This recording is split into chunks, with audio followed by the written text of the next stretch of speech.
So today you're going to learn what you should do if you're feeling stuck. The reason I'm talking about this today is that recently I received an email from a client who's expressing these feelings of being stuck.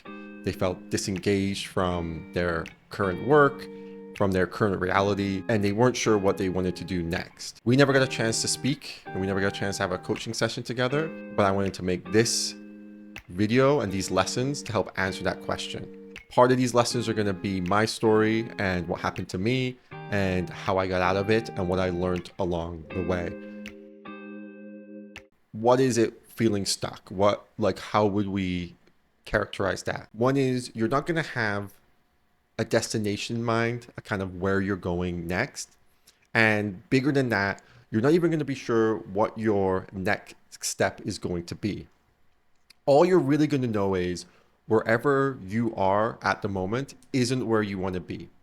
And that doesn't mean that it's bad. In fact, as we'll talk about later, it can feel pretty comfortable to be stuck, but there is a deeper level of feeling behind it. And I would talk about it as, even if it's comfortable and even if it's not that bad, on some level, you don't like the person you are in your current reality. And so maybe it's a feeling of embarrassment, maybe it's a feeling of shame, but that is how best I would describe being stuck. And it's important to keep that in mind because when we speak about getting unstuck, it's not about getting comfortable or happy or anything else.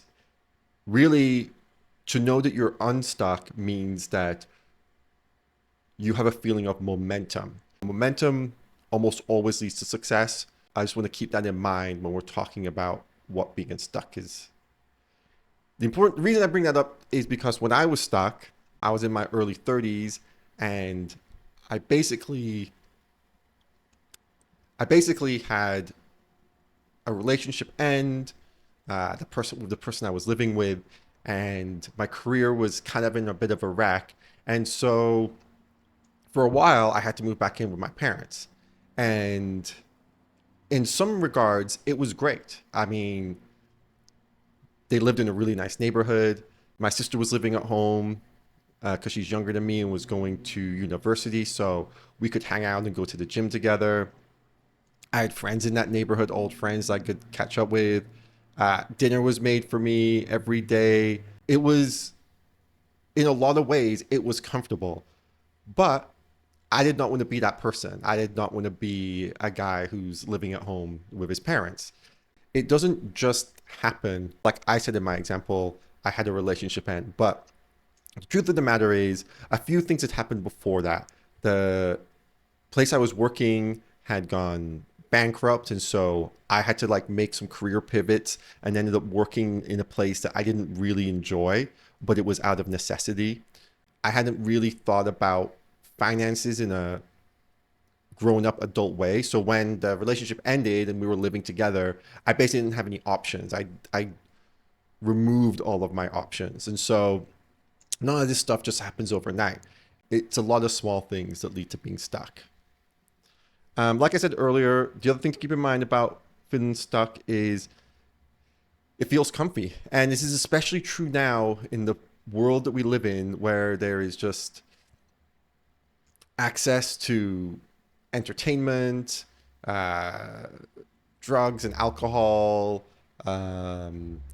porn, whatever. And another way to think about this is, even if you're feeling the pain of being stuck, there are so many coping mechanisms for you to turn to. You're feeling bad about where you are in your life. I'm just going to sit there and scroll TikTok for a few hours and numb myself. Or I'm going to go have a couple of beers, or I'm going to look at porn, or I'm going to play video games. There are just so many ways of coping with the feelings of embarrassment and shame that come with being stuck, which helps you avoid dealing with it. And I would say for me at that time, like I said, my life was pretty good. I was able to go to the gym a lot. I was working, but I wasn't paying any rent. So I kind of had some extra cash, even if I didn't love my job. So I was able to go out a lot. I was dating a lot. I was just doing a lot of superficial things that were really fun. And so it makes the decision to do something else really difficult. So how do you start the process? I say to people now at work when we're doing exercises and we're doing workshops, I'll say lists saved my life. That's hard to say, but lists saved my life. And people are like, what are you talking about? That sounds super lame. I'll get into it now. I'll explain to you how that works. The first thing you're going to need to do if you're stuck is write a list of 10 goals and distractions. Most people say write 10 goals. I'm saying you're going to have to write 10 goals and distractions. So 5 goals, 5 distractions. And your distractions are going to be things like they're not really going to get you anywhere in life necessarily, but they might be fun things that you want to learn to do, or you know you're going to need downtime. So this is what you're going to do in your downtime. And then when you write this is what's important. When you write this, you don't write I'm going to be or I'm going to start doing. You write I am, or I know how to, or I have. So for me, this came up when I remember it was in the summer, and I'd probably been at my parents' house now for several months. And like I said, life was pretty good. I was in the backyard, just like listening to a podcast, just working on my tan. And I heard this in the setting the goal thing in a book by Brian Tracy, who's written a lot of books about this type of stuff. He said, just write down your 10 goals, and you write it in the present tense. So I wrote, I am a manager. I make 75K. This was a while ago. I have my own apartment. I have my own car. It's this type of car. You want to be as specific as you can with these things. And for distraction, I wrote, I have a podcast I make with my friends. I go to the gym 3 days a week. I added those things because I know I'm not just going to focus on my goals all the time. I know me, that's not what I'm going to do. And so I put the distractions in too. And so that's the first step, is writing your list in the present, your goals and distractions, and don't make it more than 10 in total. When you're writing the list, you need to drop your judgments about yourself. That thought of, I could never, and this applies both to the goals and distractions. The only judgment you need to keep in mind is whatever your old beliefs were, this is what got you stuck in the first place. And this is really important. Whenever you're having that thought of, oh, I couldn't do this or I shouldn't do that, just remember that the person who's thinking that got themselves really stuck. So am I saying, don't judge yourself or don't trust yourself a little bit? Yeah, I'm kind of saying follow this plan and don't trust yourself a little bit. Don't let yourself talk yourself out of things, because you can just look at your current situation. Like I could look at my current situation and say, well, the guy that thought these things was pretty fucking wrong, because look where I am. That could be a little harsh for some people, but like it really is important to keep that in mind. With the goals, like I said, make some big, but make some small. I think I said how much I wanted to make, what job I wanted to have, but even have something like, I want to see my friends once a week. And maybe that's, this goal distraction thing maybe gets a little bit blurry. To me, that was a goal, and it was just a smaller goal. And it was just to ensure that I was meeting my commitments as a friend. That, again,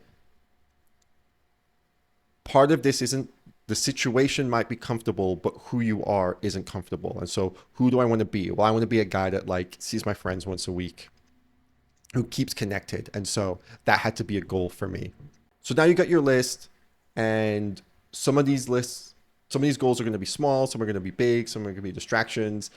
The small stuff, you just need to go for it. If you wrote, I'm going to take a class, just go and sign up for that class. If you wrote, I'm going to see my friends once a week, just get on the phone and message your friends and arrange some plans.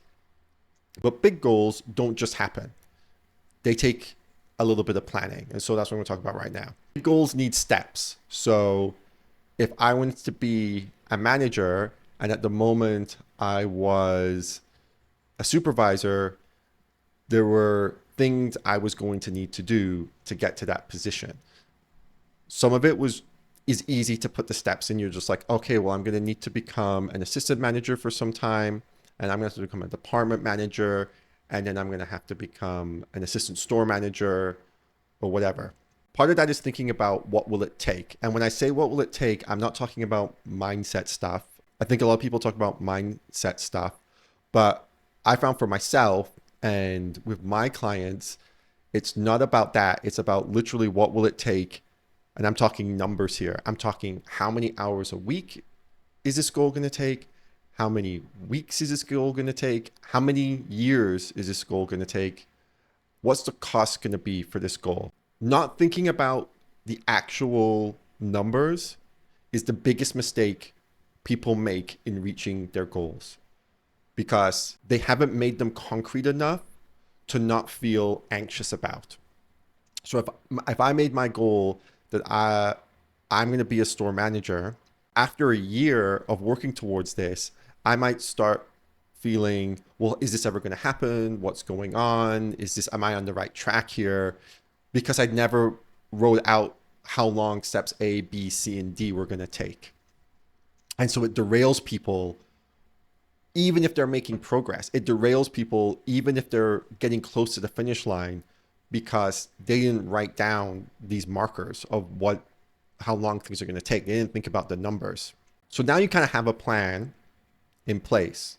You have your big goals. You have them set up in steps. You know how long things are going to take.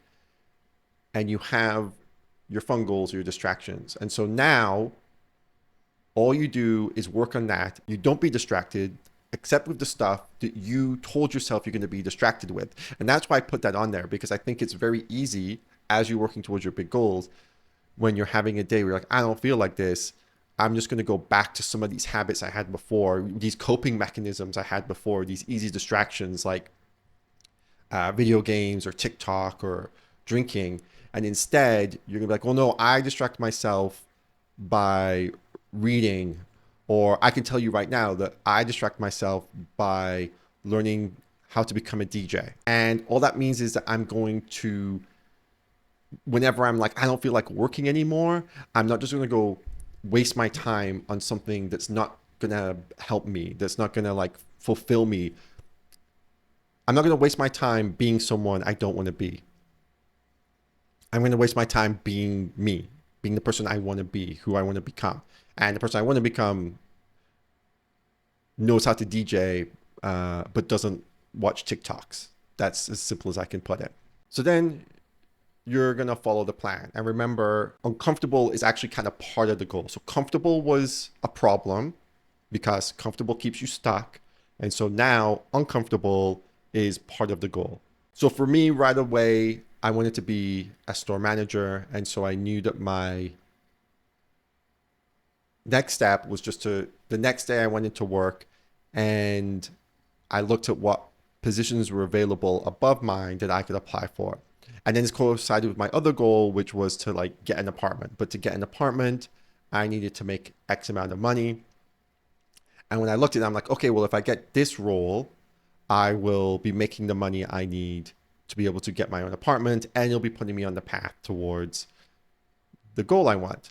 I applied for the job. I went for the interview and I didn't get the job.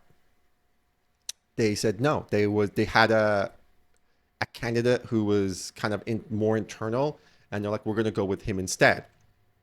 However, and this is where the momentum piece comes in the interview, one of the managers that was there was like, I like this guy, and we have this other position that's almost basically comparable, and it was just in a department that I was less familiar with. And so they came back to me and they said, hey, we've been looking to fill this other role, and we think you got a lot of these skills, and we know it's not quite the same, but would you be interested in this? And it was a very easy yes for me because I had a plan, and this new opportunity was 100% within my plan. And all the things that went with it, all those questions of like, well, I don't know this one as well, and it's not what what I originally applied for. That didn't matter because I wasn't trusting my own judgment as much anymore, right? I was trusting the judgment of the plan. And so, yeah, I said 100% I'll take it. And I went for that interview and I got that job. And that led to me working with a bunch of different people. And then from there, I was able to get to my next promotion like 6 months later. Everything happened like really fast after that. But just to point out how if you follow the plan and the plan's goal is to give you momentum, you don't know what's going to happen, but you're still working towards your destination. And then as we're coming to the end here, the other thing to keep in mind is to always just be grateful, right? You're going to start getting this momentum and you're just going to start getting this success. And like I said, it's not just going to feel uncomfortable because it might be a bit more work. It's going to feel uncomfortable because you might actually be like, do I deserve this? Like, wow, all of these great things are happening for me. And you don't know how to feel about it. So, as simply as I can say is just like, just be grateful for what is happening. And remember that most people stay stuck. Or they go the other way and you become lost. And so the feeling of having a plan and being able to like work on it every day is something you should be grateful for.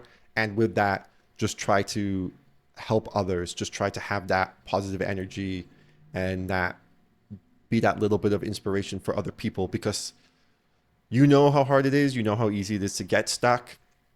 And as you're becoming unstuck, you're going to know what's on the other side of that. And then as you're going, what will happen is you will complete things on your list. And you may complete things on your list much faster than you thought.